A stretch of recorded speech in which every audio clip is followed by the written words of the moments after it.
കൊച്ചെ കല്യാണത്തിന് വിളമ്പിയ ചിക്കൻ കറിയും ബീഫ് കറിയും മീൻ കറിയും കൂട്ടുകറികളും ഒക്കെ ബാക്കി വന്നത് ഇവിടോട്ട് കൊണ്ടുവന്നിട്ടുണ്ട് കേട്ടോ. ആന്റി എടുത്തോളാൻ പറയുവാണെങ്കിലേ എല്ലാം അങ്ങ് എടുത്തോളണം. പിന്നെ വീട്ടിൽ ചെന്നിട്ട് അത് എടുക്കായിരുന്നു ഇത് എടുക്കായിരുന്നു എന്ന് പറഞ്ഞ് വിഷമിച്ചിട്ട് ഒരു കാര്യമില്ല, ഞാൻ പറഞ്ഞേക്കാം. അമ്മ ഐസ്ക്രീം ബാക്കി ഉണ്ടാവും അമ്മേ?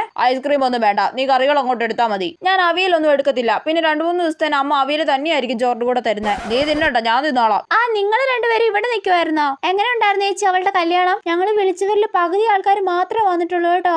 അതൊന്നും കുഴപ്പമില്ലെന്ന്, എന്തായാലും എല്ലാം ഭംഗിയായിട്ട് അങ്ങ് നടന്നില്ലേ? അതെ അതെ. എന്നാ പിന്നെ ഞങ്ങൾ അങ്ങോട്ട് ഇറങ്ങട്ടെ.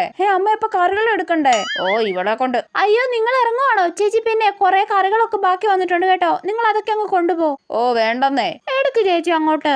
എന്നാ കുറച്ച് കറികൾ തന്നാ മതിയെന്നേ. എന്റെ പൊന്നു, അമ്മയുടെ ഒരു അഭിനയം കണ്ടില്ലേ? നമുക്ക് കറികളൊന്നും കൊണ്ടുപോകാൻ താല്പര്യമില്ലെന്ന് തോന്നിപ്പിച്ചിട്ട് വേണം നമ്മൾ ഇതൊക്കെ ഇവിടുന്ന് കൊണ്ടുപോകാൻ, മനസ്സിലായോ?